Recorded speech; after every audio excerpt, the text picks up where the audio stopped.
Hello friends, फिर से स्वागत करता हूं आपका आपके अपने चैनल सुशांत चेस स्पाइस में। आज हम चल रहे हैं हमारे नेक्स्ट गेम पर, जो कि टूर्नामेंट का सेकंड गेम था। चलिए स्टार्ट करते हैं। E4 E5 D4 ED C3 DC night C3।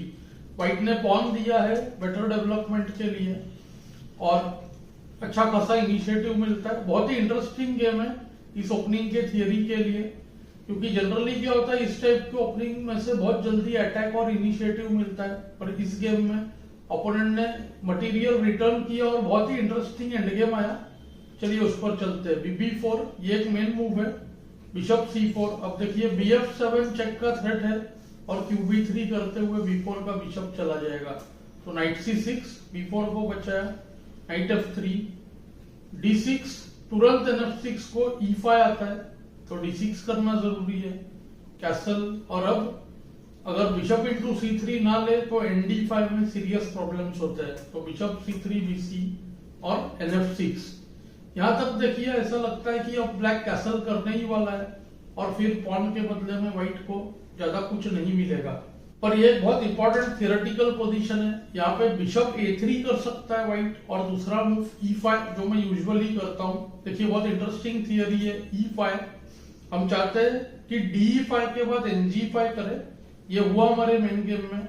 अगर यहाँ पे नाइट टेक्स E5 करे तो आप देखोगे night E5 DE5 BF7 KF7 में कुछ नहीं है, और QD8 KD8 BF7 में भी पॉन के लिए जस्ट कंपेंसेशन है, वो पोजीशन विनिंग नहीं है। तो QB3 कर सकते हैं हम, और कैसल करते ही बिशप A3।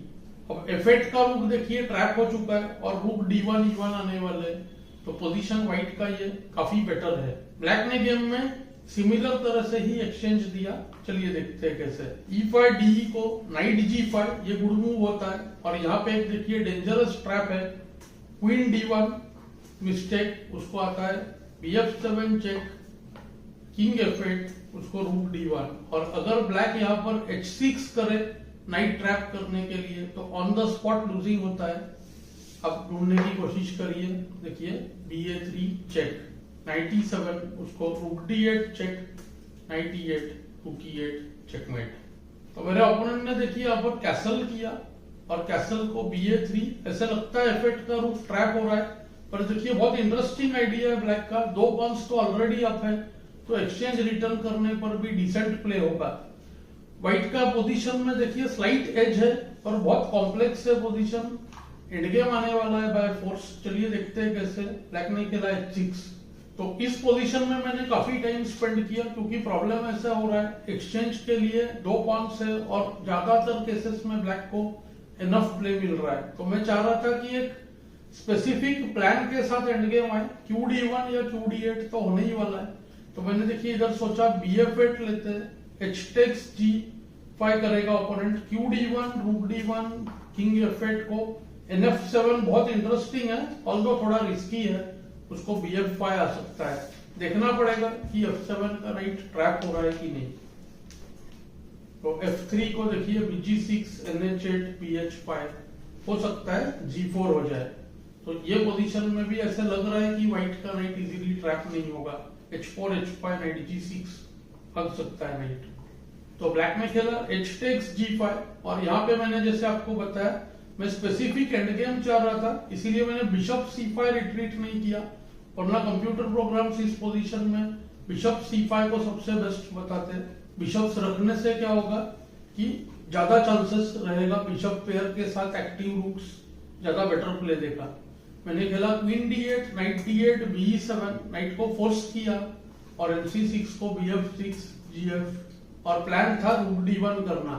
तो मैंने इस लाइन को एक्चुअली कैलकुलेट किया था। पॉइंट ऐसा है कि ब्लैक BE6 नहीं कर सकता, BE6 ब्लंडर, क्योंकि BE6 को टेक्स टेक्स और रूक D7, रूक 7th रैंक पर एंट्री कर लेगा। देखिए C7 वीक है, और अब अगला रूक जो है वो भी एंटर होने वाला है रूक D1 करके, रूक D3, फिर शायद रूक H3, और व्हाइट विनिंग हो जाए।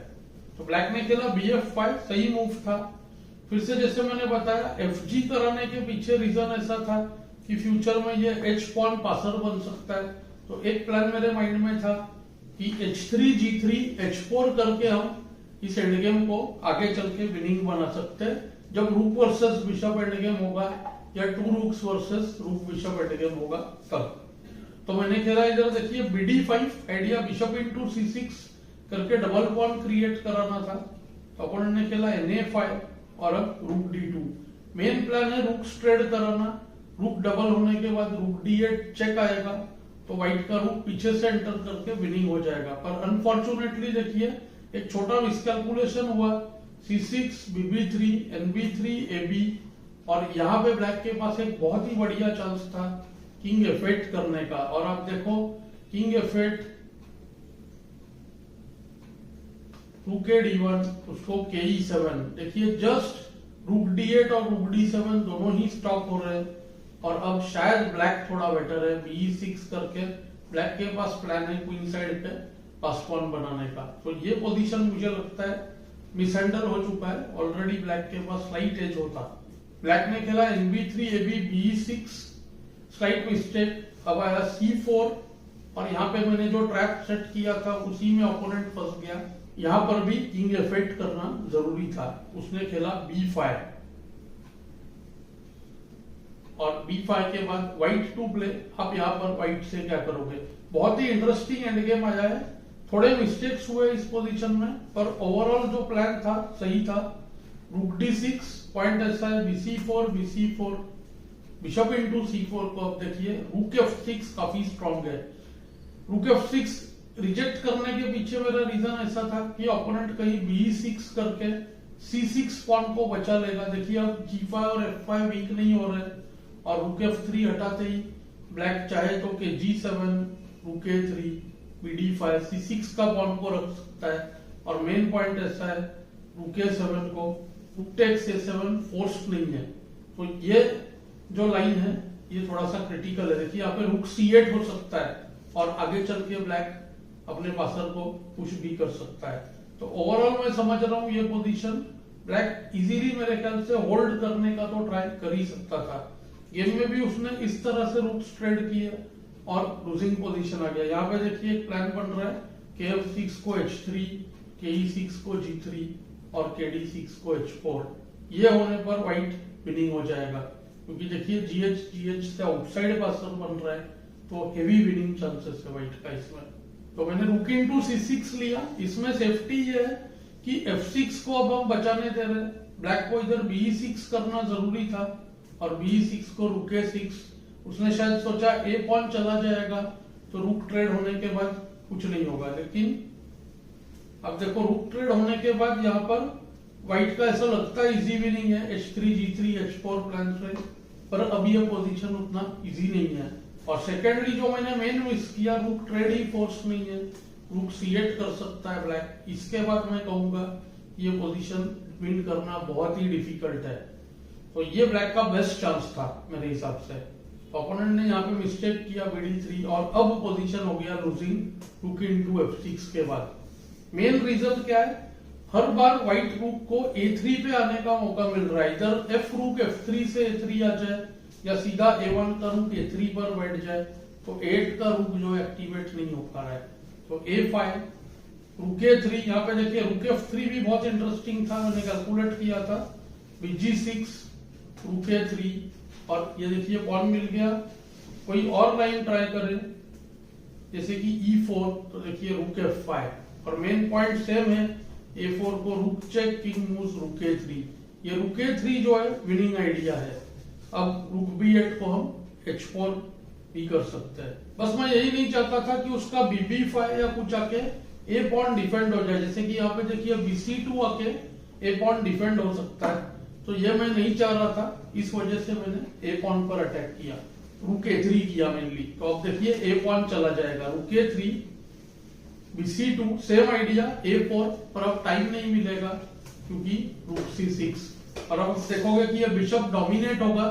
बिशप को जो है A पॉन का सपोर्ट जो है A4 स्क्वायर का छोड़ना ही पड़ेगा। देखिए ओनली मूव BD1 और यहाँ पे रूक C1 यही था पॉइंट। BE2 को RE1 और E5 चला गया। देखिए ये भी लूजिंग है पोजीशन। G5 A5 सब अटैक्ड है और BH5 को रूक CA1। अब देखिए A5 का पॉन चला जाएगा और मोस्टली व्हाइट विनिंग। F6 रूक A5 तो रूक A5 KF7। अब व्हाइट टू प्ले, अब व्हाइट के लिए क्या प्लान करोगे, यहाँ से आप थोड़ा सा सोचने की कोशिश करिए। तो जैसे कि मैं आपको प्लान बता ही चुका हूँ, व्हाइट के पास दो ऑल्टरनेटिव्स है, एक F3 G3 करते हुए H4 करना, या तो फिर F4 से पोजीशन को ब्रेक करना। तो पहले मैंने किंग को इंप्रूव किया, तो F3 KE6, अब रूक A6 चेक, किंग को देखिए पीछे पुश किया, किंग F5 को G4 चेक होता, तो KE7 KF2 F5 KE3। अब रूक A6 पे होने से क्या हो रहा है, ब्लैक का किंग जो है अपने पॉन से कट हो चुका है।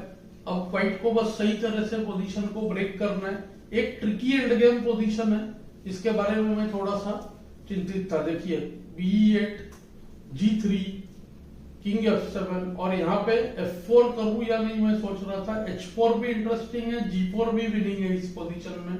सबसे इजी शायद G4 है, क्योंकि G4 को FG BD7 को H3 और किंग E4 पर आएगा ही। मैंने खेला रूक B6, अब BA4 और ब्रेक किया पोजीशन को F4 से। हालांकि ये पोजीशन विनिंग है, मैं एक ही लाइन के लिए जरा टेंस था कि EF GF G takes F4 king F4 BC2 या KG7। ब्लैक जनरली क्या करेगा, F पॉन दे देगा ताकि KG5 रूक B7 से किंग ट्रैप नहीं हो जाए। King F5 BC2 KG5 BD3 रूक B7 check KH8 king H6 BC4। देखिए अगर ये पॉन नहीं हो H2 का तो ये पोजीशन थियोरेटिकली ड्रॉन होता है, क्योंकि रूक चेक को BG8 आएगा और फिर उसमें सिर्फ स्टेलमेट ही हो सकता है। तो इस केस में क्या हो रहा है, H पॉन यूज करते हुए व्हाइट जीत जाएगा, पर ये बहुत जल्दी क्लियर नहीं होता है कैसे जीतेगा, क्योंकि देखिए KG6 को फिर से BD3 चेक और KH6 को फिर से सेम BC4। पर देखिए एक टेक्निक है BD5 रूक C7 BG8 KG6, या फिर H5 भी कर सकते हैं, bishop A2 H5 bishop B1 check king H6 फिर BA2। तो यहाँ पर देखिए टिपिकल पैटर्न बन रहा है, रूक C8 चेक BG8 और किंग G5। हम किंग को जगह दे रहे हैं G7 पर और H पॉन को यूज करेंगे। देखिए कि G7 H6 किंग H7 रूक C7 चेक KH8 को किंग G6। अब देखिए बिशप जो है फंस चुका है G8 का, H पॉन क्या करेगा, बाय फोर्स H7 पर आ जाएगा, यानी BA2। तो BA2 को देखिए H7 होगा और BB1 चेक को KH6। और आप देखोगे यहाँ पे कोई डिफेंस ही नहीं है, रूक C8 होने ही वाला है। तो फॉर एग्जांपल अगर बिशप F5 भी करे तो हमें जस्ट रूक B7 आना है, नेक्स्ट मूव रूक B8, और अब स्टेलमेट का कोई चांस नहीं है। बिशप H7 को रूक टेक्स H7, तो ये पोजीशन विनिंग है। पर मैं सोच रहा था शायद ये थोड़ा ट्रिकी हो सकता है, कभी कभी H पॉन बहुत पहले पुश करने से पोजीशन ड्रॉन हो जाता है। एनीवेज गेम में मेरे ओपोनेंट ने खेला G4 और G4 करते ही देखिए बहुत ही इजी विन हो गया। किंग D4, किंग को एंट्री मिल गया, BC2 KE5 BE4। और यहाँ पे जो सिंपल स्टैंडर्ड टेक्निक होता है एक्सचेंज जब का, एक्सचेंज रिटर्न कर देना चाहिए पॉन के लिए और king and pawn and game winning हो जाता है। देखिए रूक चेक KE7 रूक टेक्स F5। अब बिशप F5 लेने पर इंस्टेंटली लॉस्ट और दो पॉन्स डाउन, इजी विनिंग है। ओपोनेंट ने थोड़ा ट्राई किया, BG2 रूक G5 बिशप H3, बिशप अब और पैसिव हो चुका है, रूक चेक किंग F8 KF6। बहुत ही इजी विन है, F पॉन पुश करने से क्वीन हो जाएगा। आगे के मूव्स में आपको बता देता हूँ। KE8 रूक चेक KD7 F5 KD6, फिर से रूक चेक, किंग को कट ऑफ कर दिया, KC7 रूक D3, ताकि यहाँ पे ओपोनेंट का एक ही ट्राई है। अगर KE7 करता मैं तो वो G3 HG BF5 करता, ये भी विनिंग है पर गेम एक्सटेंड होता।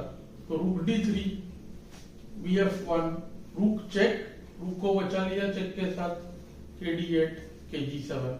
अब आप देखोगे F pawn by force queen होगा, BB5 F6 BE8 रूक चेक, किंग को दूर भेज रहे और अब बिशप को हम डोमिनेट करेंगे। देखिए रूक E3 और अब देखो आप KD8 को रूक E8 विनिंग, तो BH5 पोस्ट और उसको रूक E5। इसको कहते हैं डोमिनेशन। पीस फंस जाता है, उसके पास कोई भी जगह नहीं होता है बचने के लिए और वो पीस ट्रैप हो जाता है। उसने खेला G3 टू कैच 5, G2 रुक G5, बस G1 रुक G1 रिजाइन कर दिया। तो मेन इस गेम का जो पॉइंट था, देखिए रुक वर्सेस बिशप एंड गेम था, जिसमें कुछ इंटरेस्टिंग पॉइंट्स थे, स्पेशली एच पॉन होते हुए जिनको पता नहीं है उनको बहुत इंटरेस्टिंग पॉइंट सीखने मिला होगा। मैं भी गेम के टाइम थोड़ा डाउट में था। तो मुझे उम्मीद है आपको लेसन पसंद आ रहे हैं, मुझे कमेंट्स में जरूर बताएं। Thanks for your time.